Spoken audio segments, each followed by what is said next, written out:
रहे हैं। हम्म। तो ये सारी चीजें होने से क्या होता है, फिर एक अलग ही दिमाग इसमें उसमें समाधि तंत्र में लिखा है कि शुरू शुरू में जो तत्व ज्ञानी होता है, तत्व को तो उसको सारा जगत उन्मत्तवत लगता है, पागल की तरह लगता है। अच्छा।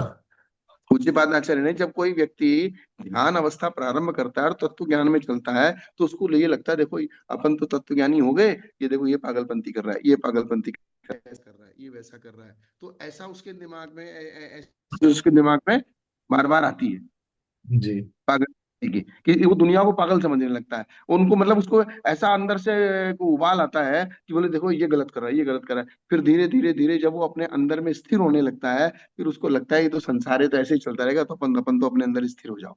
जी। मुनिश्री भी कुछ कहना चाह रहे हैं। महाराज हाँ, जी आपका तो कोस्टिंग है, आप जब चाहिए आप अनम्यूट कर लो। महाराज जी, नहीं नहीं, अमित सागर जी महाराज आपका म्यूट है, वहां से माइक खोलना पड़ेगा। माइक खोलिए आप। हाँ। तो होली आती है ना, तो हाँ, जो, हाँ, 60 के ऊपर हो जाते हैं, तो वे बच्चे जब होली खेलते हैं तो उनके प्रति यही भाव रखते हैं, देखो कैसे पागल हो रहे हैं, कैसे कर रहे हैं, हाँ, बस हैं वही वही फालतू कर रहे हैं। पर वो अपने बचपन में थे तो क्या करते थे? वही वही वही करते करते हैं। करते थे। तो वही जीव है कि जब तत्वज्ञानी जीव तत्व के प्रति जाता है, तो जिस चीजों में रचा पचा था उसके प्रति उसको ग्लानि भाव उत्पन्न होता है। ग्लानि भाव उत्पन्न होता है, तो उस समय फिर वो सामने वाले को उन्मत्तवत देखता है। हाँ, वही यही चीज है। फिर तो अपना अपना जीवन है कि भाई हम भी बचपन में ऐसे थे बचपन में, तो अब ये फिर कर रहे हैं जैसे तो कोई ऐसी बात नहीं, वो कर्म की प्रकृति के द्वारा कर रहे हैं।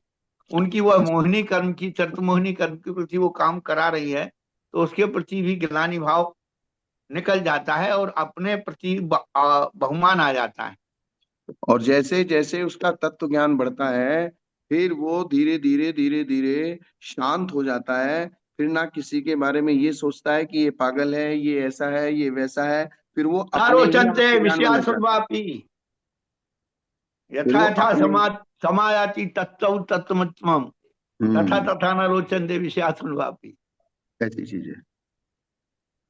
चलो भाई, ठीक है, जो बढ़िया। चलिए भगवती आराधना की तरफ। हम्म।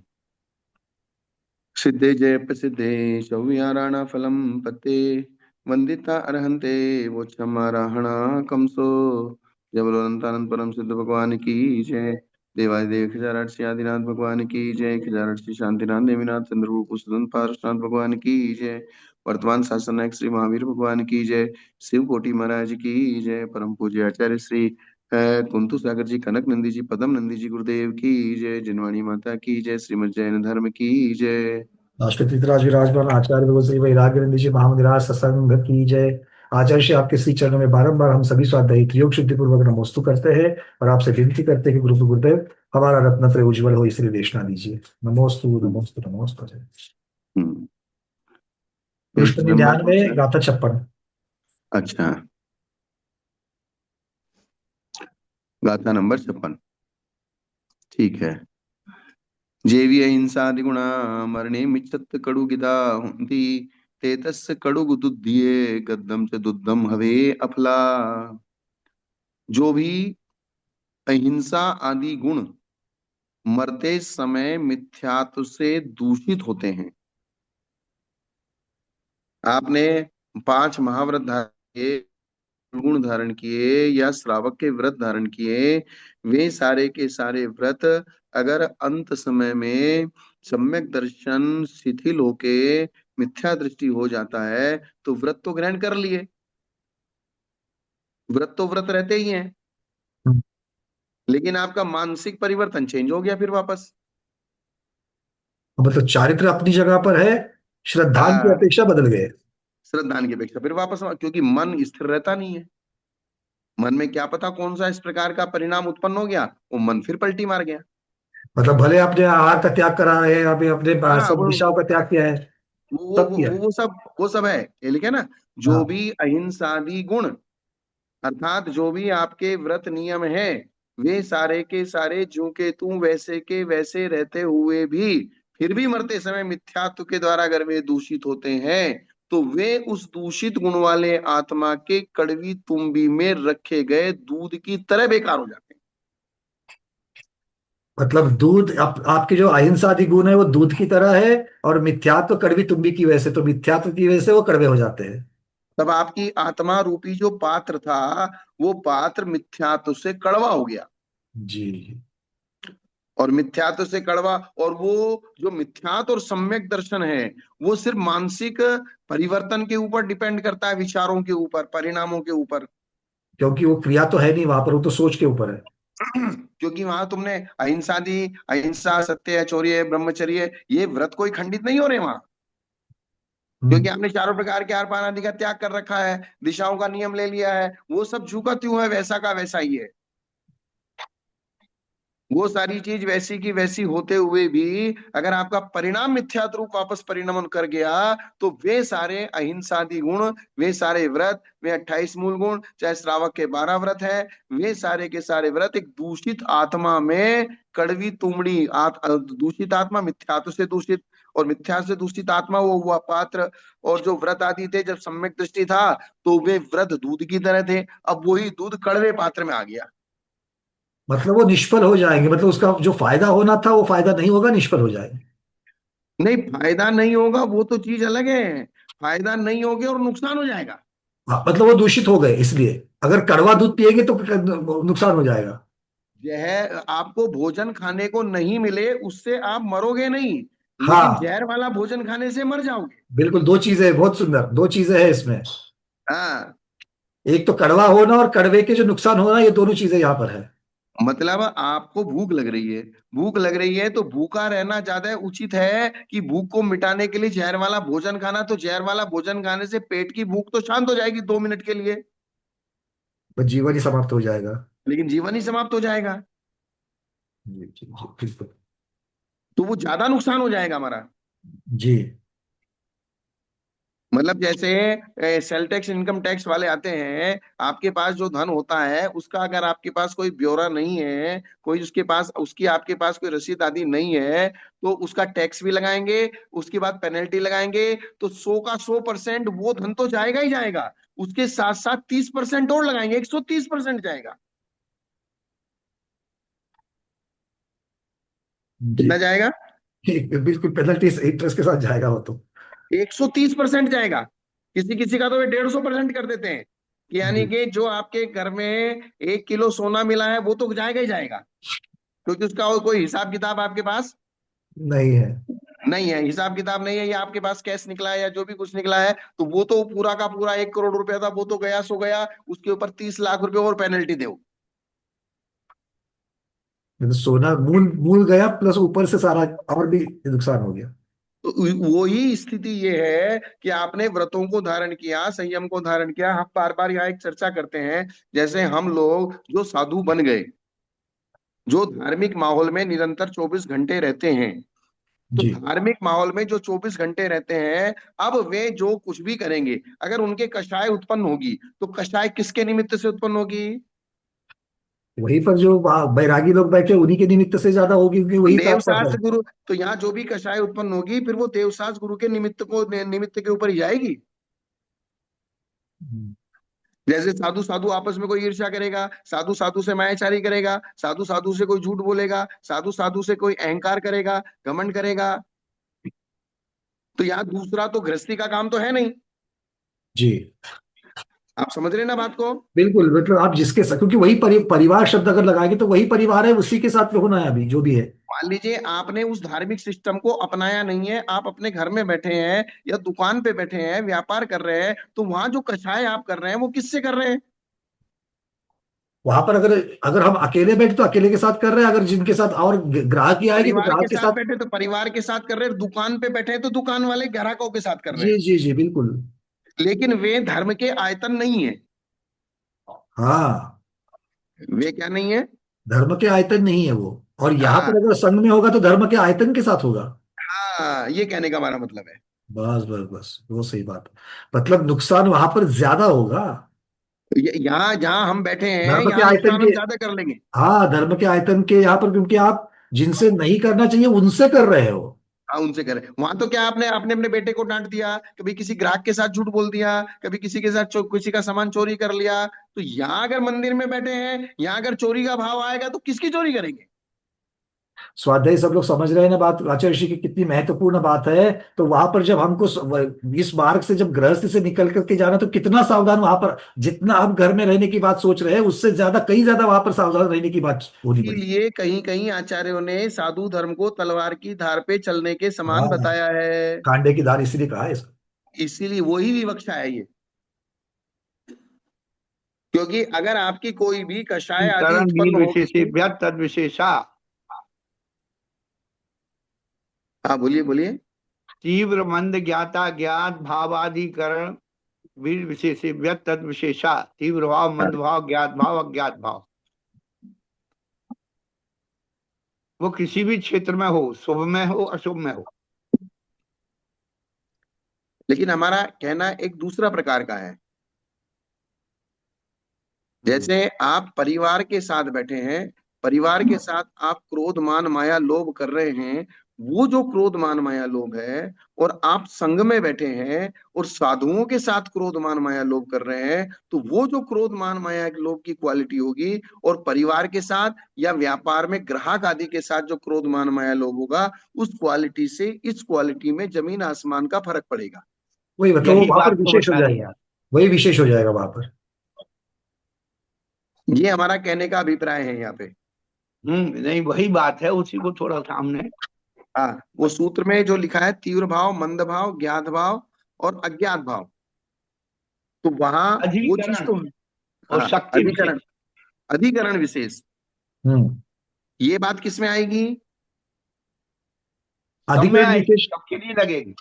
अधिकरण विशेष में आएगी। अधिकरण विशेष में आएगी ये बात। जीवा हाँ जीवाधिकरणम। हाँ, ये बात जो मैं बोल रहा हूं ना, ये बात अधिकरण विशेष में आएगी। हम्म। इसीलिए वहां पर आश्रय भी विशेष होगा। हाँ, और इसीलिए जो ये कहा है कि आपने अगर धर्म को धारण करके कोई गलती अपराध करते हो, तो वो नुकसान का खमियाजा आपको ज्यादा भोगना पड़ेगा। जी जी जी, बिल्कुल ठीक। इसलिए आचार्य पात्र को देखकर उसकी परीक्षा करके उसको व्रत नियम संयम आदि उसकी योग्यता के अनुसार दें, कि उसकी कितनी कषाय छूटी है नहीं छूटी है, मंदता है या नहीं है, अहंकार छूटा है या नहीं छूटा है, या क्रोध करने का जिसका स्वभाव है, मायाचारी करने का जिसका स्वभाव है, जिसका स्वभाव बढ़ जाता है ना, वो साधु बनने के बाद भी नहीं छूटता है।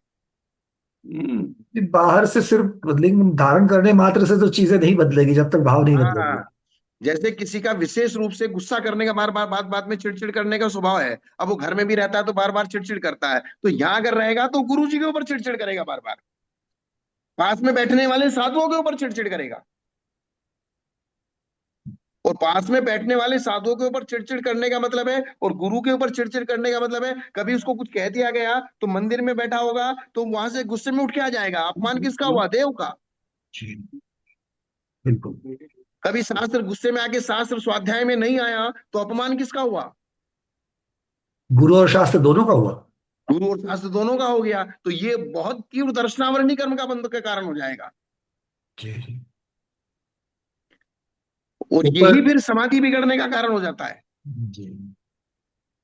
और इसी बात को लेके कहा है कि पंचम काल में ज्यादातर जो लोग हैं धर्म को धारण करते हैं, धर्म को धारण करना जितना आसान है उसको पालन करना उतना आसान नहीं है।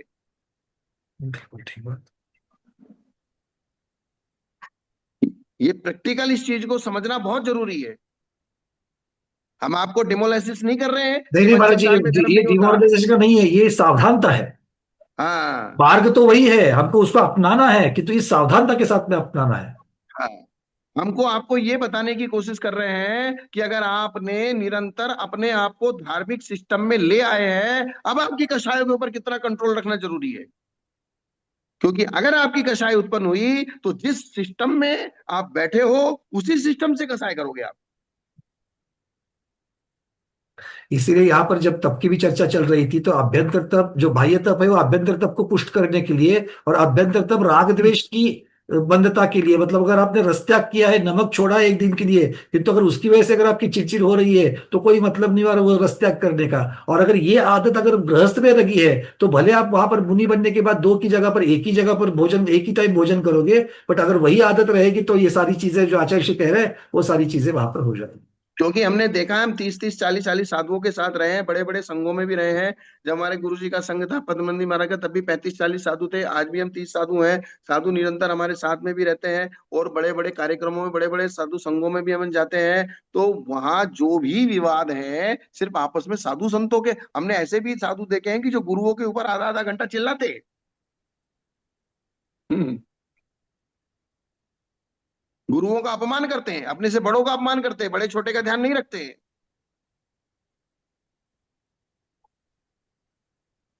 तो ऐसी स्थिति थी, वो कषाय जो पैदा होती है, क्योंकि यहाँ कोई धन कमाने के लिए कोई ग्राहक तो है नहीं, कोई पैसे का सिस्टम नहीं है, कोई दुकानदारी का सिस्टम नहीं है, कोई जमीन जायदाद का सिस्टम नहीं है, जिस निमित्त से कषाय उत्पन्न हो। अब कषाय उत्पन्न होगी तो आपस में गुरु और शिष्यों में ही होगी, या साधर्मियों में होगी। जी। या जो जितना 6 आयतन है, उन उन आयतनों के साथ होगी। जितना परिकर बचा है उसी में होगी। जो जो बचा है उसके साथ होगी, जो छोड़ दिया आपने उसके साथ थोड़ी होगी। जी। और इसलिए फिर हमारा संसार लंबा हो जाएगा। और इसलिए कहा है कि पंचम काल में साधु की समाधि होना दुर्लभ है, क्योंकि मन में इतनी सामर्थ्य ताकत नहीं है, और बाहर से हमने और ज्यादा लिया। उसकी झेलने की ताकत होनी चाहिए। क्योंकि ये बात चर्चा मैं जैसे आपके साथ कर सकता हूं, या मैं बोल रहा हूं, तो ये आप नहीं कर सकते। नहीं, ये तो अनुभूति के साथ, एक तो विषय एक तो मतलब विषय भी और अधिकार भी, दोनों ही चीजें ये गुरुओं के पास है, मतलब संघ की या साधु के पास है इसकी, इस चीज की। आप अगर इस चीज की चर्चा करोगे तो साधु निंदा के प्रकरण में चला जाएगा ये। बिल्कुल बिल्कुल। और मैं अभी मेरे दिमाग में यही चल रहा था कि यहाँ पर सुनकर की कोई स्वाध्यायी गलत दिशा में ना जावे, पर आप हाँ, अच्छी तरीके से उसको दोनों तरीके से आप बता रहे हो कि मतलब ये ऐसा होता है, किंतु इससे आपको ये नहीं सोचना है कि साधु जीवन ऐसा होता है या सभी साधु ऐसे होते हैं। तो ऐसी इसका चीजें मतलब हो ये नहीं कि सकती है। पंचम पंचम काल में साधु नहीं होते, या पंचम काल में साधुपना पलता नहीं है, या पंचम काल में सब साधुओं का ऐसा होगा। हम उस विवक्षा को भी हमको एक बार से जानना है। जी जी जी। ये फैक्ट है, ये फैक्ट्स है मतलब। हाँ, हमने पॉजिटिव जान लिया, तो उसका नेगेटिव जो पॉइंट है उसको भी तो समझना जरूरी है। ये बात तो स्वाभाविक है गुरुदेव, क्योंकि ये कोई दूसरे ग्रह से आए हुए प्राणी नहीं है जो मुनि बनते हैं, वो तो यहीं से उठ करके जा हाँ, रहे हैं। बस यही तो बात है। तो जो नेचर आप घर से लेके आए हो, उसी नेचर में अगर आप यहाँ आके भी आपने नेचर चेंज नहीं किया, उसी नेचर में अगर चलते रहे, तो धीरे धीरे बहुत नुकसान हो जाएगा। तो मुनि पद धारण करने का कोई मतलब ही नहीं हुआ। हाँ, नहीं, उल्टा मैंने बताया ना, 130% नुकसान, टैक्स लगेगा। नुकसान ज्यादा हुआ, नुकसान ज्यादा हो हाँ, जाएगा। जी फल जी नहीं जी। मिले वहां तक भी हम समझ लेंगे। जी बिल्कुल। सारा फल नहीं। खेल हाँ, बोलिए बोलिए। संज्ञाओं का है। 4 संज्ञाओं के कारण कसाएं उत्पन्न होती हैं, और कसाय से कर्म बंद होता है। ग्रस्त क्यों कहते हैं? क्योंकि 4 संज्ञाओं के संस्कार से ग्रसित है, इसलिए वो ग्रस्त है। 4 संज्ञाओं की सामग्री को सीमित कर ले तो वो श्रावक है। 4 संज्ञाओं के संस्कार को तोड़ने का संकल्प ले लो, वो साधु है। तो जितनी जितनी संज्ञाओं का कृष्टीकरण होगा, उतनी उतनी कसाय कम होगी, कसाय कम होगी, कर्म का आश्रव कम होगा। सा कसायत्वा जीवा कर्म योग्यान पुद्गलान आदत्ते सबंधा। तो कसाय क्यों उत्पन्न हो रही है? हमारी संज्ञाओं के कारण। कसायों का मूल कारण तो हम खोजें। सबसे ज्यादा कसाय हमारी आहार संज्ञा में है। ऐसा नहीं बना, वैसा नहीं बना, सारे घर गृहस्थों में। वो कह रहा हमारे हिसाब से नहीं बना। वो फ्री में खा के आया तो कह रहा यार दावत में मजा नहीं आया। तो पैसा लगाए थे कि तुम मजा नहीं आया। होटल में कचरा खाएगा फिर भी कहेगा अरे बहुत अच्छा था। तो ये संज्ञाएं ही जीव के मुख्य कारण है।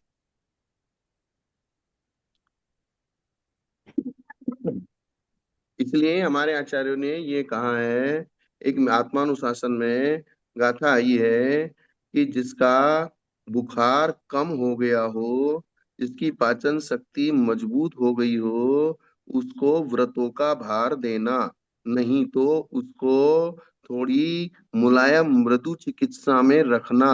अगर मृदु चिकित्सा में नहीं रखा गया, पहले ये निर्णय कर लो कि आपकी संज्ञाएं और आपकी कषाएं कम हुई है या नहीं हुई है। अगर आपकी संज्ञाएं और कषाएं कम नहीं हुई है तो फिर व्रतों का बोझ अपने माथे लोगे तो आपका डबल नुकसान हो जाएगा।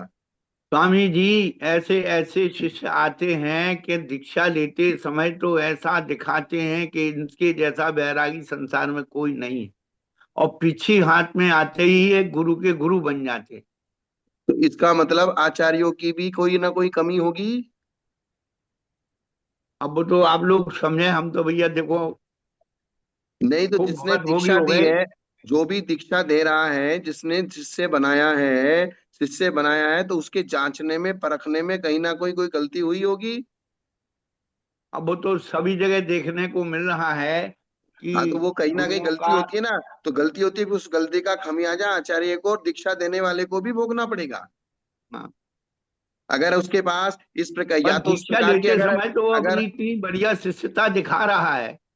दिखाने से मतलब नहीं होता है। आदमी राजा होता है, आचार्य को राजा की तरह का है, राजा होता है, सामने वाला दुश्मन भी बिल्कुल प्रेम दिखाता है लेकिन वो दुश्मन ही रखता है, तो ये पहचानना राजा का कर्तव्य होता है कि ये दुश्मन है कि मित्र है। अगर वो पहचानने में भूल करेगा तो राज्य का नुकसान हो जाएगा। आचार्य अगर पहचानने में भूल करेगा तो धर्म रूपी राज्य का नुकसान हो जाएगा। खैर, अब ये तो आप लोग अपनी थोड़ी सी व्यवस्था को देखेंगे, लेकिन यही हो रहा है कि गुरु से लड़ झगड़ करके दूसरी जगह जा करके सामाजिक धार्मिक विसंगतियों को उत्पन्न करके दूसरों की मानसिकता को करना है। हमने कई साधुओं को जो थोड़े से विक्षिप्त हो रहे थे उनको शरण दे दी कि भाई तेरा कल्याण हो जाए, लेकिन वो इतना नुकसान किया मानसिक रूप से कि हम जानते हैं। एक बिमलेश्वर सागर महाराज थे, नाम की आपने महाराज जी, चर्चा से महाराज मतलब जी, नहीं है। महाराज जी, यहाँ नाम की। पर यूट्यूब रिकॉर्डिंग चल रही है, तो किसी के नाम के साथ में अगर ना हो तो हमारी रिक्वेस्ट है, हाँ, नाम नहीं के नहीं, साथ वो नाम से पूछा ठीक है है। मतलब नहीं। तो अध्यायी सामने बैठे तो कुछ गलत मैसेज ना जावे। हाँ, नहीं, हमने हमारा तो कहने एक का पंकज जी हमारा कहने का मतलब सिर्फ जो इतना सा ही है कि हम जो हमने हमने जो एक छोटी सी बात कही है कि जब तक व्यक्ति की कषाय और संज्ञाएं मंद नहीं होती तब तक उसके ऊपर व्रतों का बोझा नहीं लादा जाए। बिल्कुल, ये बस बात इतना बिल्कुल सा सही हमारा है। विवक्षा है। जी जी जी, ये बात हमारी तो मतलब विवक्षा क्लियर कितनी है। सी है। जी, और यहाँ पर भी ये बात क्लियर हो रही है, मतलब यहाँ पर हाँ मुख्यता से वो मिथ्यात्व से जो दूषित होने की जो बात कह रहे हैं आचार्य भगवान, हाँ इसका मतलब हमने तो शुरुआत में उसको एक ही पॉइंट से लिया था कि दूध खराब होगा, किंतु इतना ही हाँ नहीं, दूध खराब यहाँ पर लेने से और भी नुकसान होने वाला है, तो ये दोनों हाँ, चीजों की तरफ हमको ध्यान देना है यहाँ पर। ये दोनों चीजों के हम जो है, जो हमने उदाहरण दिया ना आपको, 150% का जो आपके ऊपर टैक्स लगेगा, जी यानी कि जो मूल था वो तो जाएगा ही जाएगा, और उल्टे आप माइनस में जाएंगे। जी जी जी हमारा मकसद कहने का कितना, इसलिए हमको धर्म के मार्ग में धर्म करते हुए धर्म के आयतनों में बहुत ज्यादा सावधानी रखनी इसलिए कहा है कि आप मंदिर में 3 घंटे बैठ के अगर पूजा करते हो, चलो हमारी साधु की बात जाने दो, अब एक श्रावक है सुबह 3 घंटे मंदिर में जाता है, दोपहर में 1 घंटा सामायिक के लिए जाता है, शाम को फिर 2 घंटा आरती पूजन के लिए जाता है। मान लीजिए एक श्रावक का 8 घंटा मंदिर में निकलता है, तो 8 घंटे के अंदर क्या उसके अंदर कसाय पैदा नहीं होगी। जरूर होगी, क्यों नहीं होगी। और जो मंदिर में जब जाता है और मंदिर में जब होती, तो मंदिर में जो जो चीजें हैं उनके संबंध से होगी। उन्हीं के संबंध से होगी, या मंदिर बिल्कुल। के गोलक के संबंध से होगी, मंदिर के हिसाब किताब के संबंध से होगी, या मंदिर में पूजा पाठ के संबंध से होगी, या मंदिर में किसी ने कुछ कहता है उसके संबंध से होगी। तो अब शास्त्र सावधानी के, कितने रखना जरूरी है। शास्त्र रखी हुई अलमारी की वजह से भी होगी। मैं आपको मैं आपको एक उदाहरण बताता हूँ पंकज जी, पद्म पुराण में आपने पढ़ा होगा, हनुमान जी का उदाहरण आता है, हनुमान जी का। हाँ पद्म पुराण में हनुमान जी का जब प्रकरण चलता है, हनुमान जी मंदिर में प्रवेश किया अपनी रानियों के साथ, जी क्योंकि वैष्णव संप्रदाय में तो हनुमान जी को बाल ब्रह्मचारी मानते हैं, जी, अपने और यहाँ काम हमारे दो। जैन जैन संप्रदाय में उसको, हनुमान जी को यानी कि कामदेव माना है। जी तो कामदेव माना है, जब वे अपनी रानियों के साथ मंदिर में थे, जिनेंद्र भगवान के मंदिर में दर्शन करने के लिए गए, तो दर्शन करने के लिए गए तो शीघ्रता से मंदिर से बाहर निकल गए। जैसे दर्शन किया, दर्शन का काम पूरा हुआ और दर्शन करते ही शीघ्रता से मंदिर से बाहर बाहर। निकल गए। तो बोले, वहां वहां एक रीजन दिया कि बोले मैं मंदिर में 3 लोग के नाथ के साथ साथ खड़ा हूं, मैं अपनी रानियों के साथ हूं, अगर थोड़ा सा भी मन मेरा इधर से इधर विचलित हुआ तो बहुत बड़ा अपराध हो जाएगा। जी अब आप समझ रहे हो ना मेरी बात को? बिल्कुल बिल्कुल, मतलब ये वो जैसा कहते हैं ना, अन्य क्षेत्रे कृतम पापम धर्म क्षेत्रे विनश्यति, धर्म क्षेत्रे जबकि कृतम पापम जबकि वज्रलेपो हनुमान जी भविष्यति। कामदेव थे, महापुरुष थे, और नियम है महापुरुषों में विकार नहीं होते। तो भी सावधानी रख रहे। और महापुरुषों में अगर विकार होते हैं तो वो फिर अपने परिवार के साथ ही रहते हैं। मतलब ऐसा विकार, अन्याय पूर्वक विकार उनके कभी नहीं होता। जी, भाई दूसरों के साथ में व्यभिचार की अपेक्षा से नहीं होगा। हाँ, वैसा विकार उनको कभी नहीं होता। तो वे महापुरुष नहीं कहलाएंगे, 169 पुरुषों में आते हैं। जी मतलब कहने का हमारा मतलब इतना सा है कि हम जब धर्म के स्थान पे बैठे हैं तो अब एक छोटी सी, बिल्कुल छोटा सा मृदुमति का उदाहरण आता है। मृदुमति का उदाहरण उन्होंने सिर्फ इतना सा दिमाग में रखा, यार मेरी पूजा में कम हो जाएगी अगर मैं उनका नाम ले दूं, तो मैं वो मुनिराज नहीं हूं। बस इतनी सी तो बात थी। जी जी, मायाचारी के पीछे कितनी सी बात थी, कोई बहुत लंबी चौड़ी बात थी क्या? वही सम्मान मुझे मिलेगा मिलेगा जो पहले वालों को मिल रहा था। पहले अगर मैं बता दूंगा तो वो सम्मान मुझे नहीं मिलेगा। हाँ। और जबकि श्रावकों के मन में ऐसा कुछ नहीं था, वे तो उनकी भी पूजा कर रहे थे, वे मुनि थे उनकी भी करते, कोई दूसरे आ जाते उनकी भी करते। जी लेकिन वो इतना सा उन्होंने ख्याति लाभ पूजा के चक्कर में इतनी सी मायाचारी रख दी कि अपने नाम को उजागर नहीं किया। बस उस वर्तमान के पुण्य से भले ही वे स्वर्ग में उत्पन्न हो गए, अगली पर्याय में आके फिर हाथी बन गए, वो मान कषाय से। तो ये जब चीजें आती सामने, फिर आप ये सोचो कि वो धार्मिक स्थान में रहने के कारण से धर्मायतन के साथ में अब वो मायाचारी जो भाव आया, क्योंकि अब वे धार्मिक स्थान में थे, धर्मायतनों के साथ थे, तो मायाचारी किससे हुई? मान के चाहे किससे जागी? बिल्कुल, वही आयतनों के इसलिए साथ ही। इसलिए वो चीज ज्यादा नुकसान करने वाली है। और यही चीज फिर हमारे लिए जो है बहुत नुकसानदायक बन जाती है। क्योंकि यानी आपने कि आपने अभी जो दृष्टांत दिया, ये हनुमान जी का इतनी बहुत महत्वपूर्ण बात हम सब हाँ, स्वाध्याय ये के बहुत लिए बहुत है। बारीक बात है ये। क्योंकि आजकल क्या हो गया है कि हम लोग अपने या फिर अपने परिवार के द्वारा भी वस्त्रों के बारे में हम जो इस तरीके से जो शिथिल हो गए हैं मंदिर में जाते वक्त, भाई आपका हाँ, मन, तो आप बोलते हैं हमारा मन तो साफ, अरे भाई आपका मन साफ है, तो आपको देख करके अगर दूसरे में विकार आ गए तो आप कारण बन गए, और वो भी इसलिए कहाँ पर, आयतन के साथ। मंदिर में जैसे ही आपने दरवाजे में प्रवेश किया, आपके अंदर सावधानी का घंटा बज जाना चाहिए। बस बस भाई सबसे बड़ी बात। आप मंदिर का आप अपने मन को, दिमाग को एक डायरेक्शन दो। मंदिर में सबसे पहले दरवाजे पे घंटा होता है। प्रत्येक श्रावक अपने दिमाग में एक डायरेक्शन दे कि मंदिर में मैं घंटा बजाता हूं, तो वो घंटा बोले सावधानी का घंटा है। जैसे अगर श्रावक को मुनि धर्म धारण करना है, मुनिपद धारण करना है, तो जैसे खांडे हाँ, की धार का विचार करना है कि मुझे करना है, हाँ, वैसे एक श्रावक को भी मंदिर में जाते थे, आयतनों के पास जाते वक्त इस चीज का सोचना है कि अब मुझे, अब भले मैं सावधान हूं फिर भी बहुत सावधान रहने की जरूरत है। बहुत सावधान, क्योंकि वहां अगर थोड़ा सा भी अपराध हुआ, इसलिए तो उन्होंने कहा धर्म क्षेत्रे कृतम पापम वज्रलेपो भविष्यति। जी, ये सूत्र क्यों आया? उसकी सिद्धता हो रही है, उसके कारण समझ रहे हैं यहाँ पर। हाँ, उस चीज के कारण। और 20 जो असमाधि के कारण बताए हैं, किसके कारण बताए 20? असमाधि के। असमाधि 20 आए, असमाही ठाणेसु। हमारे प्रतिक्रमण में हम रोज पढ़ते हैं, उन असमाधि के कारणों में सबसे 20 के 20 में जो उनका सार है वो यही है, अपने से बड़ों का अनादर करना, क्या बात। आयतनों की असाधना करना, अपने से बड़े हों, दीक्षा में बड़े हों, पद में बड़े हों, उनके प्रति अनादर करना, अपने से जो कोई मंदिर में पूजा पाठ कर रहा है उसको दबाने की कोशिश करना, मान कसाय कारण अनादर करना, गुरु के ऊपर सोना, गुरु के सामने पैर करके बैठना या आड़े टेढ़े बैठना, जो ये साधना बताई है ना श्रावकों की। जी जी बिल्कुल, ये मंदिर में जाके इस प्रकार से बैठना या फिर कहीं श्रावकों की मल वगैरह 84 निकालना नहीं। साधना बताई है। जी। 84 जो तो, असाधना बताई है, तो साधुओं के 20 असमाधि के स्थान बताए हैं, वो 20 असमाधि के स्थान वो यही है। असाधना में तो पंखा झलना भी लिखा है, फिर मंदिर में पंखा लगाना, एसी लगाना, ये सब असाधना है कि नहीं? हाँ, क्या दिक्कत है? वहां आप शरीर के सुख के लिए जा रहे हो क्या? हाँ, आराम आप से वहां कुर्सी शरीर के टेबल डाल करके बैठना। आप वहां शरीर के सुख के लिए जा रहे हैं क्या? अब वो तो श्रावक कहते हैं। आप सही बात है। वो तो एक चीज, गुड्डू, ये वो एक, अंजन आप ना भी, आप सबके आंखों में अंजन जा रही है, मतलब अब हाँ, सोच आएगी ये। आप समझिए बात को गंभीरता से। ये साधन हम जो स्वाध्याय करते हैं, बार बार चिंतन आता है, बार बार मनन आता है, और फिर बार बार जो शास्त्रों में कहीं लिखा हुआ आता है, नहीं साधुओं की ऐसी दुर्गति हो रही है, ऐसी हो रही है, ऐसी हो रही है, ऐसी हो रही है, उस दुर्गति का कारण भी हम खुद ही हैं। जी। तो दूसरा हमारी शांति सागर महाराज ने, मैंने आपको बताई थी शांति सागर महाराज वाली बात। तो कौन सी आप बताइए। फिर से आ क्या गए तो बोलेंगे? कोई बात नहीं गुरुदेव, उनकी बातें जितनी आवे वो उतनी हमारे लिए और भी अच्छी है। मैंने ये बात कही थी, शांति सागर महाराज के समय में शांति सागर महाराज से किसी ने चर्चा की, बोले महाराज समय खराब होता जा रहा, साधुओं की व्यवस्था कैसे चलेगी, हम्म।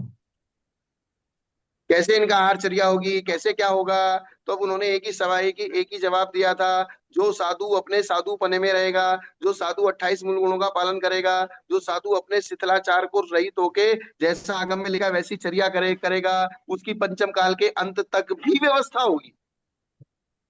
बस आगमोक्त चर्या करो, सब कुछ ठीक चलेगा।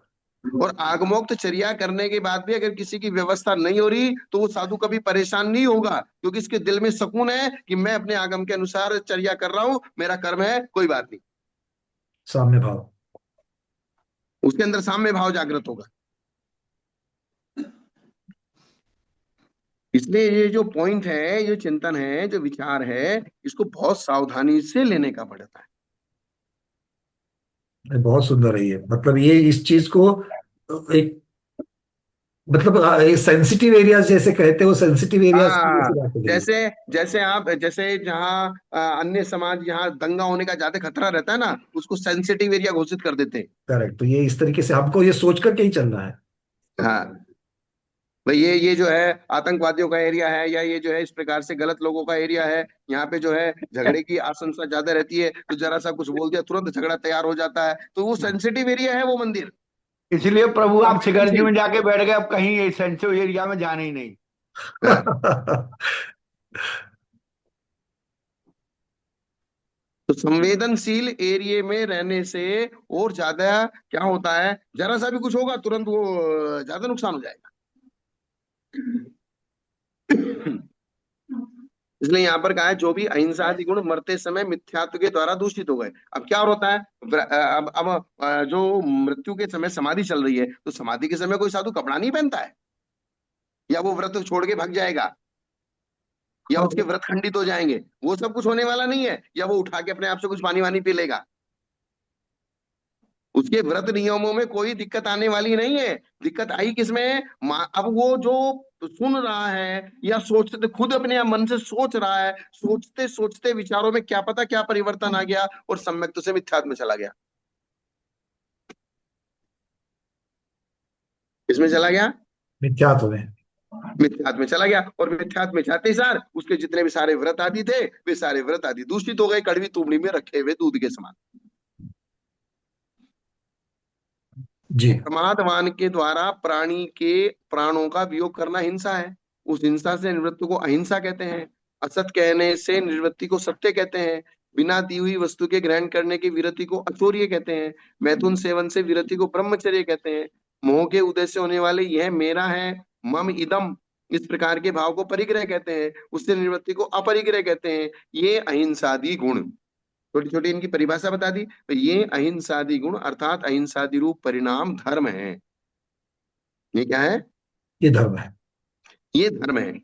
अर्थात जैसे रत्नत्रय को धर्म का, तो रत्नत्रय का मतलब सम्यक चारित्र, तो सम्यक चारित्र क्या है, पांच महाव्रत, यही तो धर्म है। जी। जैसे चारित्र को धर्म का, तो चारित्र क्या चीज है, पांच व्रतों को धारण करना, महाव्रतों को धारण करना, ये धर्म है। अब यहाँ इसमें शंका कर रहे हैं, जो द्रव्य के साथ होते हैं वे गुण हैं, ऐसा वचन है। गुण कोई अलग तो पाए नहीं जाते। जी। गुणों की स्थिति अलग से होती है क्या, नहीं, गुण तो द्रव्य के साथ पाए जाएंगे। गुण द्रव्य के साथ, तो जो द्रव्य के साथ होते हैं और हमेशा होते हैं, सहभावी गुणा क्रमवर्ती पर्याया, जी, हमेशा रहेंगे।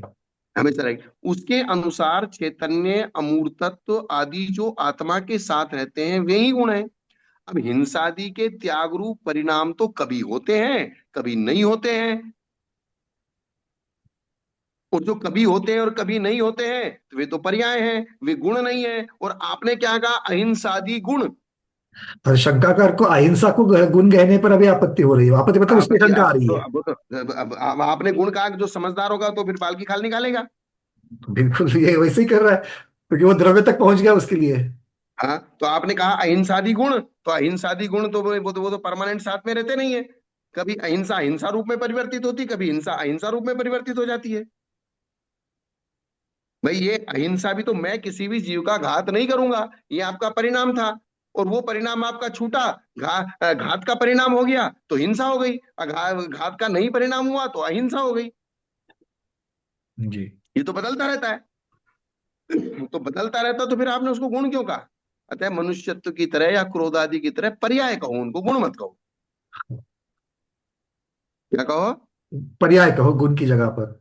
अब ये बात जब अपन ने पढ़ी थी गाथा में, अपने दिमाग में आई क्या? नहीं देखो, मतलब ये कहाँ कहाँ उनके दिमाग में कहाँ किस चीज का लिंक लग जाता है, पर एक बात अच्छी है कि आचार्य भगवान उसको क्लियर भी कर देते हैं आगे, वहां पर अगर आगे ही नहीं, नहीं। यही बात, यही शंका हमारे दिमाग में आनी चाहिए पढ़ने से पहले। जी। बट इन्होंने अहिंसा आदि को गुण कहा, तो गुण कहा तो ये गुण कैसे हुए, तो पर्याय होने चाहिए। हाँ, क्योंकि समाधान ये गुण। संयम की बातें जो है, संयम को तो वैसे देखा है, चारित्र चारित्र को आत्मा का स्वभाव कह सकते हैं, संयम तो वैसे पर्याय ही है। हाँ, तो सामान्य रूप से जो चारित्र है उसको हम गुण कहेंगे, लेकिन जो विशेष सामायिक क्षेत्रोपस्थापना पर्याय विशुद्धि, ये उसकी पर्याय हो जाएंगी। जी। गुण पर्यायवान को द्रव्य कहते हैं। समाधान क्या कर रहे हैं? गुण पर्यायवत द्रव्यम इत्यादि में गुण और पर्याय दोनों का ग्रहण किया गया है। जो गुण और पर्याय वाला होता है वो द्रव्य होता है। अकेले गुण वाला द्रव्य नहीं होता, अकेले पर्याय वाला द्रव्य नहीं होता, गुण पर्याय दोनों वाला द्रव्य होता है। जी। तो दोनों का ग्रहण क्या है? जैसे गोवली वर्ध, क्या कहा? गो वलिवर्ध। गोवली वर्ध, तो गो का मतलब गो, और वलीवर्ध दोनों को ग्रहण करने पर पुनरुक्तता दोष आता है, क्योंकि दोनों शब्द का अर्थ एक है।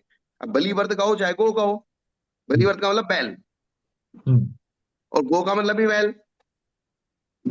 तो बोले अगर पुनरुक्ता, इस पुनरुक्ता दोष को हटाने के लिए गो शब्द गाय का वाचक है ऐसा कहा गया है। तो गो का मतलब गाय और बलिवर्ध का मतलब बैल, तो गाय बैल। जैसे लोक व्यवहार में एक दाल रोटी चलती है ना, गाय बैल भी कहते हैं। ऐसे गाय बैल। हम्म। तो गो बलिवर्ध, तो गो शब्द गाय का, हालांकि गो, गो का मतलब भी बलि बैल है, क्योंकि बैल भी कोई है। जी। जाति की अपेक्षा वैसे दोनों भी गो ही है।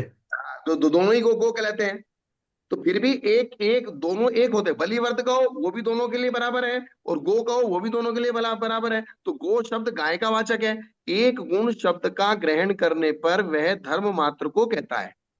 हमने यहाँ गुण शब्द को ग्रहण किया, अहिंसादी गुण, तो गुण शब्द का ग्रहण धर्म मात्र को कहना है, अतः कोई दोष नहीं है। वे अहिंसादी गुण अर्थात धर्म मात्र को एक धर्म को कहा जा रहा है, उसलिए उसमें कोई बाधा नहीं आती। ये अहिंसादी गुण मरते समय यदि तत्व के अश्रद्धानुरूप मिथ्यात्व से दूषित होते हैं, तो मिथ्यात्व से दूषित अहिंसा आदि गुण वाले आत्मा के कटुक तुम्बी में रखे दूध की तरह निष्फल होते हैं।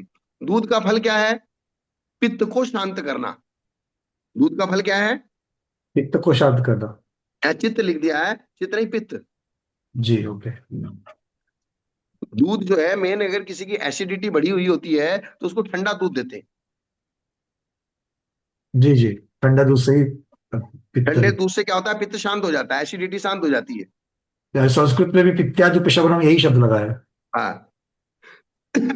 तो दूध का अगर हम यहाँ वाक्य के अनुसार लगाएंगे, चित्त का मतलब मन होता है, तो दूध का फल मन को शांत करना है, तो ये बात है थोड़ी सी ऑड लगती है। नहीं, या वो अस्थिर भी कर सकता है। हाँ, तो दूध का फल है चित्त पित्त को शांत करना। किंतु भाजन में दोष होने से, बर्तन में अगर दोष है तो दूध फल रहित हो जाता है। इसी तरह मिथ्यात्मान आत्मा में रहने वाले अहिंसादि गुण अपना साध्य जो फल, उससे फलवान नहीं है। यहाँ पांच अनुत्तर विमानवासी देव होना या लोकांतिक देव होना इत्यादि अभ्युदय रूप फल का ग्रहण किया गया है। फल भी कोई सामान्य फल नहीं, पंचानुत्तर विमानवासी देव या लोकांतिक देव आदि की प्राप्ति होना। अतः कड़वी तुम्बी में रखे दूध की तरह सदोष भाजन में रहने के कारण अहिंसादि, अब वो अहिंसादि मिथ्या दृष्टि आत्मा में हो गए। पहले सम्यक दृष्टि आत्मा में थे, अब वो आत्मा इनके भाजन। जी। मिथ्यात यानी कि उसका कड़वापन, और व्रत यानी कि दूध। ये और तीनों सम्यक दृष्टि आत्मा यानी कि साफ बर्तन। सम्यक दृष्टि आत्मा साफ बर्तन हो गया, निर्दोष बर्तन, और मिथ्या दृष्टि आत्मा दूषित हो जाएगा। दूषित बर्तन। अतः कटुक तुम्बी में रखे दूध की तरह सदोष भाजन में रहने के कारण अहिंसादी अपने उचित फल अतिशय को नहीं देते, ये गाथा सूत्र का अभिप्राय है। जैसा उनको फल जो देना चाहिए वो फल वे देते नहीं 7वें है। अध्याय में जो व्रतों का वर्णन किया है, तो हम्म। एक प्रारंभ में ही उन्होंने एक एक व्रत की 5 5 भावनाओं को बताया है। हम्म। अहिंसा व्रत की जो 5 भावनाएं हैं, बांग मनुभुक्ति दान निक्षेपण समित्या लोकित पान भोजनानी पंच। हम्म। तो बिना भावनाओं के जितने व्रत हैं वे बिना दूध की गइयों के समान हैं। बिना भावनाओं के व्रत धीरे धीरे नष्ट हो जाते हैं। नहीं, हाँ, बिना दूध की गाय के समान है। केवल गाय गिनने में आ रही, दूध नहीं दे रही। उसी प्रकार से यदि भावनाओं के शुभ वचन और अशुभ नहीं सोचना, बोलना, अशुभ नहीं सोचना, इडियापत्ति देख के चलना, और देख सोच करके रखना उठना, आलोकित पान भोजन। अहिंसा हम्म। व्रत में अहिंसा की जब भी बात आती है तो हम द्रव्य अहिंसा की बात करते। हम्म। भाव हिंसा जो हो रही है, प्रमाद ही हमारी अहिंसा की हिंसा करता है। तो हम जो ये है अपने वचनों पर, अपने मन पर, अपनी चलने उठने बैठने की क्रिया पर, रखने उठाने की क्रिया, खान पान, जब तक इस चीज को हम लोग अपने उपदेश में जागृत नहीं करेंगे, अहिंसा की चर्चा बिल्कुल बेकार है, पहली बात। दूसरी बात है कि जो केवल दान और पूजा में हिंसा का प्रूपण हो रहा है, उनके भोग और भोजन की जो हिंसा हो रही है उसकी कोई चर्चा करने को राजी नहीं है, और चर्चा करते तो वो अपना पंथ अलग बना लेते।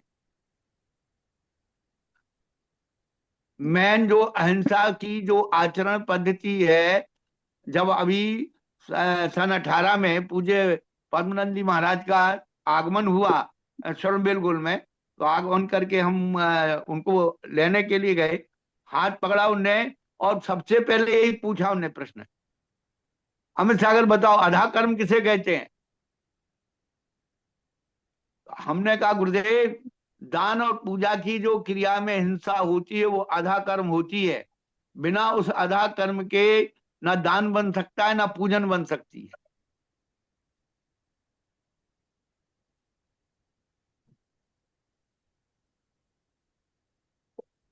वो तो 46 दोषों के इसमें से आधा कर्म की आप बात कर रहे हो वहां पर, ठीक है, और वही यहाँ पर चीज है। अभी। नहीं पंकज जी, जितनी भी आज जो अहिंसा की चर्चा हो रही है वो केवल पूजन में हो रही है, हाँ गुरुदेव, भोजन में हो ही नहीं रही।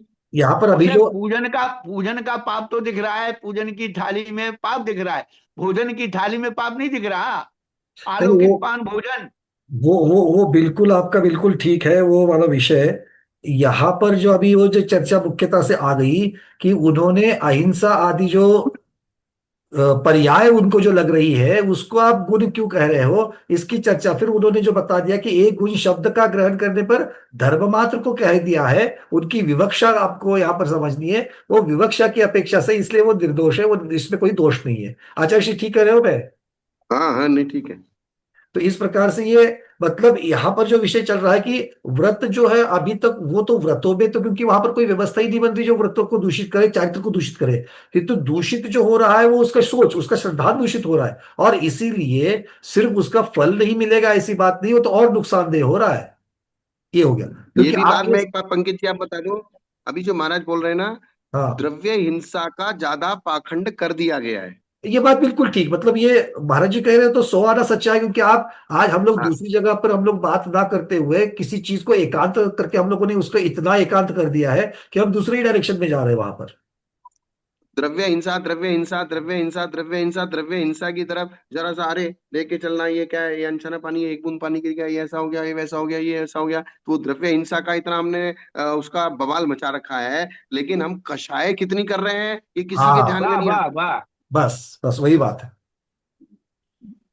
कषाय कितनी उत्पन्न हो रही है, जरा जरा सी बातों को लेके, छोटी छोटी बातों को लेके, जिनका कोई औचित्य नहीं है, जिनका कोई मतलब नहीं है, जिनका कोई मकसद नहीं है। तो जिस समय आचार्य शांति सागर महाराज थे, पुराने पुराने साधु थे, वे तो ये कहते थे कि हमारा तो 3 9 करोड़ मुनि महाराज के सबसे लास्ट में भी नंबर आ जाए तो बहुत है।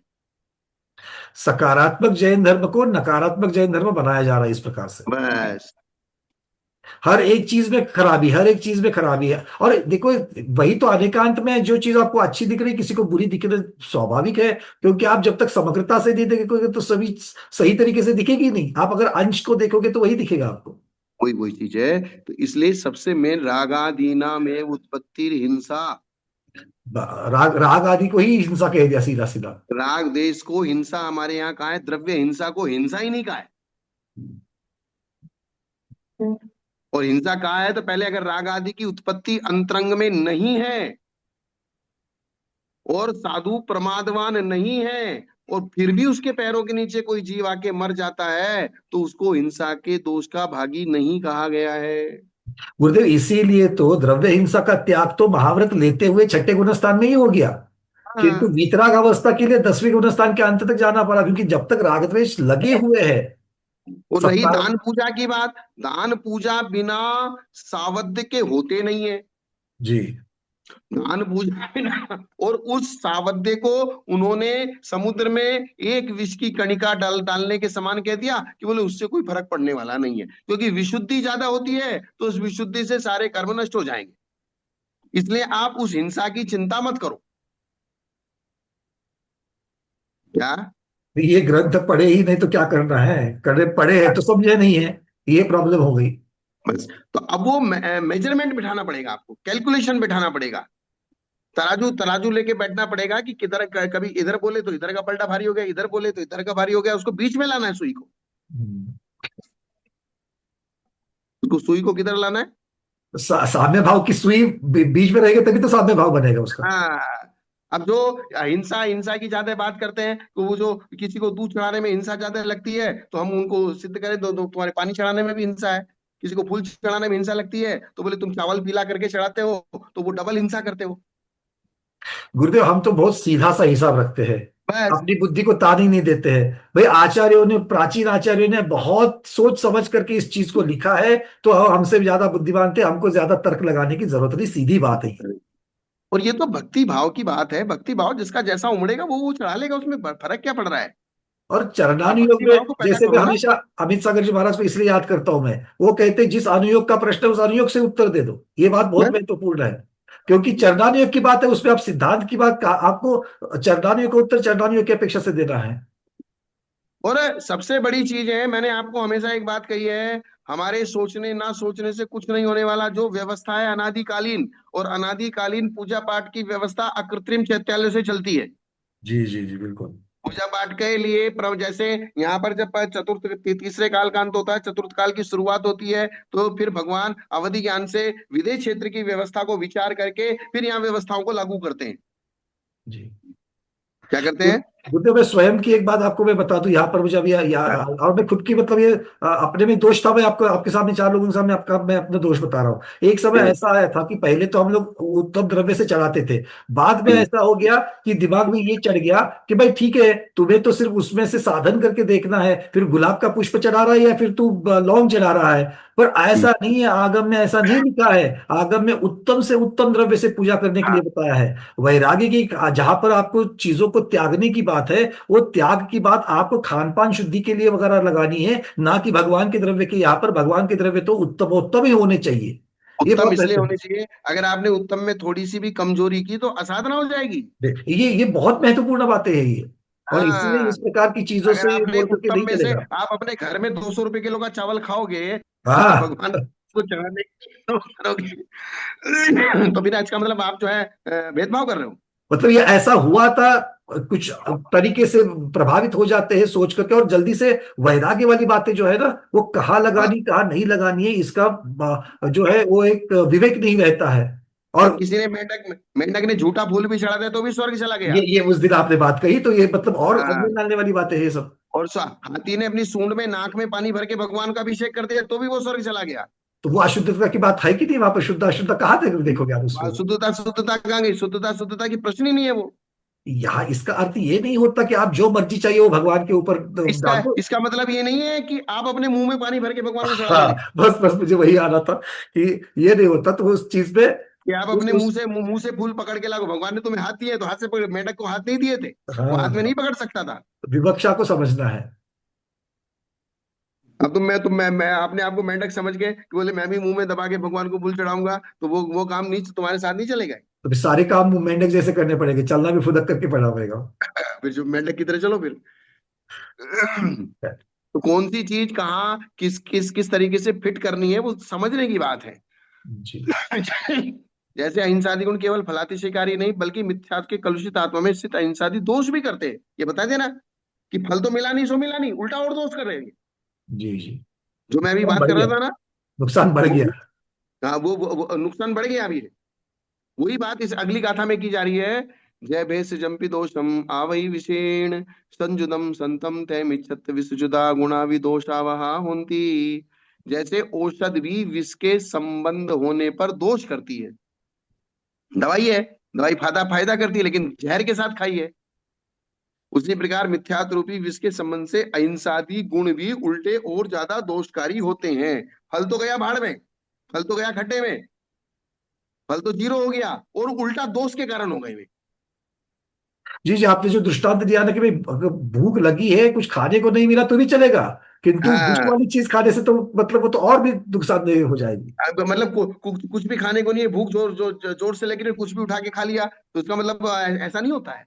जी विष मिश्रित औषध की तरह मिथ्यात्व रूपी विष से संबद्ध अहिंसादी गुण भी दोषावह होते हैं, अर्थात संसार में चिरकाल तक भ्रमण रूपी दोष को करने वाले हैं। अर्थात वे अहिंसा गुण और आपको संसार में भटकाएंगे, न कि जो आपको बेड़ा पार करेंगे आपका। अथवा मिथ्या दृष्टि के गुण पाप का बंध कराने वाले थोड़े से इंद्रिय सुख को देंगे। दोष कैसे कैसे बढ़ेंगे?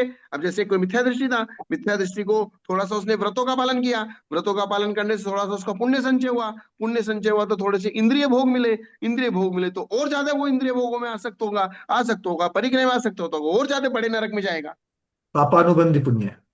हाँ, ये बहुत आराम और बहुत परिग्रह में आसक्त तो उस जीव को नरक में गिराते हैं। ये दोष कारक है। पहले तो बताया कि दोष फल मिलेगा नहीं, और दोष होगा उल्टे आपको नरक में गिराएंगे। दृष्टांत द्वारा दिखलाने से मिथ्यात्व के महात्म्य से इष्ट की उत्पत्ति और प्राप्ति नहीं होती, यह प्रमाण द्वारा बतलाने के लिए दो गाथाएं आई हैं। उस मिथ्यात्व के कारण से इष्ट की और इष्ट की उत्पत्ति और प्राप्ति, या तो इष्ट की उत्पत्ति होगी और ना न ही उसकी प्राप्ति। प्राप्ति होगी, उल्टा आप दोष में जाओगे, अर्थात आपको मूल के साथ में और 30% एक्स्ट्रा देना पड़ेगा सरकार को। इसीलिए मैंने ये बात चलाई थी कि जो 6 आयतन के बीच में अपन निरंतर रहते हैं, वहां अगर अपन गलती करेंगे तो वो असावधानी आपके लिए बहुत ज्यादा नुकसानदायक हो जाएगी। स्वाध्याय के ऐसा तो नहीं सोच रहे ना कि अच्छा हो गया महाराज जी आपने बता दिया, कल से मंदिर जाना ही बंद करेंगे, महाराज जी के सामने जाना ही बंद कर देंगे, ऐसा तो नहीं हाँ, सोच रहे ना? हाँ, नहीं नहीं सोच रहे। अच्छे स्वाध्याय में। कल से मंदिर ही बंद, वहां जाना में पहले कोई दोष हो जाएगा, कोई दोष हो जाएगा, कोई दोष हो जाएगा। और यहाँ किसने जो बताया आचार्य? विवक्षा और किसने बताया आचार्य वैराग्यनंदी महाराज ने बता दिया। यहाँ जो विवक्षा चल रही है वो सिर्फ उस विवक्षा से चल रही है। जब हम उसका दूसरा पार्ट देखेंगे तब दूसरी चर्चा करेंगे। जी जब हम मंदिर का फायदा देखेंगे तो फायदे की भी चर्चा करेंगे। लेकिन अभी हम जो है मंदिर में होने वाले दूषणों की चर्चा कर रहे हैं। ये फिसलन है, वहां पर फिसलन से बचना, इतनी सी बात है। हाँ, हाँ, ठीक है ना, बस आज इतने ही रहते हैं, 4:30 बज गए। हाँ जी महाराज जी। महाराज जी दो हाथ ऊपर एक प्रश्न ले दो, एक दो हाँ, आप बोलिए। सुविधा हो तो, नहीं तो फिर बोलिए, व्हाट्सएप हाँ, पे ले बोलिए लेंगे। बोलिए बोलिए बोलिए एक एक बोलिए। प्रश्न ही लेना है, सुनीता हाँ, बजनी थी उसके बाद पूर्णिमा दीदी। हाँ, बोलिए। नमस्ते महाराज जी, वंदन भैया जी। भैया हाँ, महाराज जी, मेरा प्रश्न है, मंदिर में जब बुरे विचार आए तो उस समय अपन ने क्या करना चाहिए जो कि असावधान से बचे अपन? तुरंत जैसे ही कोई मन में मानसिक विचारों की हमारी हानि होती है, तुरंत उस मानसिक विचार को वहीं के वहीं संभालना, मिच्छामि दुक्कडम करना, भगवान के सामने बैठे तुरंत उसको वहीं का वहीं समेट देना। ये तो क्योंकि तभी पता दोष चलेगा। नहीं होंगे, गुरुदेव ये तो उनका तभी पता चलेगा सावधान है, तो जैसे आप कह रहे हैं कि सावधान होना हाँ, चाहिए। अगर आप सावधान हैं तो तुरंत आपके मन में ये विचार आएगा, नहीं ये गलती हो गई, तुरंत हाथ जोड़ लिए, मिच्छामि दुक्कड़म। नहीं तो प्रतिक्रमण, प्रायश्चित और प्रत्याख्यान और जो निंदा आलोचना करा, इनका कोई मतलब ही नहीं रह जाएगा। अगर दोष नहीं होंगे, दोष तो होंगे, लेकिन अगर आप सावधान हैं तो तुरंत आप वापस लौट के आ जाएंगे। अगर आप सावधान नहीं है तो बड़े दोष में चले जाएंगे। हाँ, तो कर्म का तो बंद होगा ही ना, पर कम से कम हो। कर्मों का बंद होगा, लेकिन अगर हमने अपनी गलती स्वीकार कर ली, एक्सेप्टेशन कर लिया, तो अगर उसको थोड़ा सा तुरंत मिच्छामि दुक्कड़म कर लिया तो आप आगे नहीं बढ़ पाएंगे। लेकिन अगर आप प्रमादी होंगे तो फिसलन, जैसे आप गिरते गिरते, और अगर आप जैसे सीढ़ियों से उतर रहे हैं लेकिन आप सावधान थे, जरा सा पैर फिसला, तुरंत आप सावधान हो गए तो आप वापस खड़े हो गए, तो चोट तो नहीं लगी ना? नहीं। बात समझ में आएगी नहीं मेरी? और अगर आप हाँ, सावधान नहीं होंगे तो हड्डी टूटेगी सीधी। रेलिंग दिखते हुए भी रेलिंग को नहीं पकड़ेंगे तो अपने आप तो नीचे जाएंगे। मतलब ये तो बात यहाँ तो वही प्रभात की बात जो कह रहे हैं आचार्य भगवान, ये तो प्रभात यहाँ को हमारा अच्छी कहने तरीके का से मतलब है, समझना। आपके मंदिर में घंटा बजाते ही सबसे पहले सावधानी का घंटा बजा लेने का। ये बहुत बढ़िया है ये, बिल्कुल। दिमाग बहुत में जब बढ़िया। भी घंटे के ऊपर हाथ जाए तो दिमाग को ये डायरेक्शन अभी से दे के रख दो कि घंटा मतलब सावधानी। ठीक है गुरुदेव, कल से बिल्कुल प्रयोग वही चलेगा। हाँ। पूर्णिमा दीदी। दोनों युगल दोनों महाराज जी को नमोस्तु और वंदना भैया जी। महाराज जी और भैया जी, मैं ऐसा कहना चाहती हूँ कि आपने आषाढ़ महीने में जो अपने वहां जाने का रखा है दीदी एक मिनट, विधान अभी करने का, अभी एक मिनट तो स्वाध्याय चल रहा। दीदी पूर्णिमा दीदी, मैं आपको रोक रहा हूँ, नहीं क्षमा नहीं, करेंगे। वही हाँ। बात कह रही हूँ कि हम विधान तो हम बहुत बार कर चुके हैं, लेकिन हम माने महाराज जी के सानिध्य में हम 10 दिन का शिविर अटेंड करना चाहते हैं कि जिससे हमको ये नई नई चीज हमको सीखने को मिले। वो विधान शिविर ही होगा, आप निश्चिंत रहना, वो विधान शिविर ही होगा। आइडिया वही है, हमने आचार्य से पहले वही बात कही है। आचार्य जी की भी भावना वही है, हमारी भी भावना वही है कि वो जो है वो विधान, मतलब वो दिखने के लिए पूजा, श्रावक है तो पूजा करेंगे ही करेंगे, किंतु वो तो वहां तो आप देखिए गुरु पूर्णिमा भी होगी, सारी चीजें होगी वहां पर। तो हमको तो पूरे बोरी भर भर करके पुण्य कमाने का और अपनी निर्जरा करने का वहां पर सामग्री उत्पन्न होने वाली है, तो ये शिविर ही लेकिन है। लेकिन पूजा हमको एक ही करना, लेकिन महाराज जी को सुनना ज्यादा है हमको। अरे भाई, पूजा के माध्यम से ही स्वाध्याय कराएंगे, आप ऐसा अलग अलग मत सोचो, ठीक है ना? क्यों वो महाराज, सब करेंगे, आचार्य जी सब मैं करेंगे। कुछ गलत कह रहा हूँ क्या? जैसी आपकी विवक्षा अपेक्षा होगी उससे ज्यादा ही करेंगे। बस ये बात है, बस इतना ही है कि आप लोग पहुंच जाओ, अगर आप लोग नहीं पहुंचोगे तो फिर मुश्किल है वहां पर। हमने तो अभी से मन बना लिया है। चलिए, बहुत बढ़िया, भावना बातें रही है, होगा तक जरूर होगा। चलिए ठीक है ना पंडित जी? जी गुरुदेव। चलिए आज ठीक इतना है। ही रखते हैं, आज के स्वाध्याय को हम गुरुदेव लोग के को ठीक चलेगा। सागर जी की समाधि बहुत अच्छी हुई। रात को 7 बजे से उनकी तबीयत थोड़ी खराब हुई, बीपी उनका डाउन हुआ, और 7 बजे से थोड़ी सी बीपी डाउन होने के कारण से धीरे धीरे उनकी हाथ की नाड़ी ऊपर चढ़ी, फिर यहाँ हाथ पे आई, फिर यहाँ गले के ऊपर आई। फिर हमने उनको बैठा दिया तो बड़े आराम से शांति से, यानी कि 10 बजे 10:05 पे उनकी अच्छे से सांस लेते हुए सब साधु लोग यहाँ थे। और सब साधु लोग जो भी उनके संघ के, विशुद्ध सागर जी भी, सब उन्होंने भी ऑनलाइन उनको देखा, और सब व्यवस्थित तरीके से सबने आशीर्वाद दिया, और उनकी बढ़िया समाधि रात के 10:05 पे हुई। और सुबह 8:30 बजे उनकी हमने डोल यात्रा की, और 9:30 बजे उनका अंतिम संस्कार हो गया। जी गुरुदेव, जो वीडियो प्राप्त हुआ था उसमें देखते वक्त जब भी आपने उनको बिठाया है, मतलब परिणाम बड़ी शांत दिख रहे थे उनके, हाँ, वो हाँ, जो जिस प्रकार से सिर्फ सांस चल रही है, बस इतना ही। पर दोपहर में जब दर्शन हुए थे, मतलब जब भी लास्ट अध्याय में जब देखा था, हाँ, जैसे कि उन्होंने हाथ को पिच्ची दी तो हाथ में उठा करके अमित सागर जी महाराज को हाँ। जो नमस्कार किया था, मतलब नहीं लगता था कि इतनी जल्दी हो जाएगी समाधि, ऐसा नहीं लगता था। मतलब हमने वीडियो भी भेजा है सब लोगों को भाई, वो उनका जो हाँ। अंतिम सांस का वीडियो था ना, उसको भी हाँ, थोड़ा सा भेजा है। वो गुरुदेव हमें रात को 10:30 बजे मिल गया था, इमीडिएट मिला था, किसी स्वाध्याय ने हमको भेज दिया था, हमें चारों ग्रुप को हाँ। पता था कि ये वही, क्योंकि हम उसके संबंध में देखिए किस प्रकार से ये अंतिम क्षण है, ये समाधि कैसे हो रही है, देखिए ये देखने जैसी क्योंकि चीज। उनको सबसे पहले पैरालिसिस हुआ, पैरालिसिस होने के बाद फिर दोबारा पैरालिसिस हुआ, फिर तीसरी बार पैरालिसिस हुआ, और उनका हार्ट भी बहुत कम काम करता था। मतलब सारी समस्याएं थी, लेकिन फिर भी बहुत आसानी से, शांति से उनको, कितना भी पैरालिसिस से कुछ भी हुआ, लेकिन हमने उनके धर्म को कहीं भी बिगड़ने नहीं दिया, जी, इतना आवश्यकों होने के में, बाद भी। आवश्यकों में कई त्रुटि नहीं हुई। हाँ, सब काम उनके आवश्यक व्यवस्थित चलते थे, सारी सारी क्रियाएं वो करते थे, और वो खुद भी सजग रहते थे, खुद भी अपने आप में अलर्ट रहते थे, और कोई भी चीज को शिथिलता को एक्सेप्ट नहीं करते थे। गुरुदेव ये भले ही भगवती बीमारी आराधना आएगी। ग्रंथराज ऐसा फलने वाला है, मुझे तो ऐसी बिल्कुल भावना हो रही कि ऐसा फलने वाला है कि अभी तक तो सिर्फ 59 गाथाएं हुई है और 2 महासमाधियां हम लोगों को, एक माता जी की और एक महाराज जी की देखने के लिए मिल गई यहाँ पर। तो हाँ, मतलब ये प्रैक्टिकल के साथ में हम देखते देखते आगे बढ़ रहे, तो ये इसमें से कोई फिसलन तो हम लोग नहीं करेंगे, ऐसी तो मतलब भावना ये बिल्कुल चीज है। ऐसी हो गई जैसे मेडिकल कॉलेज में बच्चों को पढ़ाते हैं तो साथ में आदमी भी रखते हैं साथ में। जी जी, बिल्कुल सामने प्रैक्टिकल होता है, वैसे ही होना है। हाँ। बस बात यही है कि जब प्रैक्टिकल खुद के साथ होगा तो हमको सजग रहना है।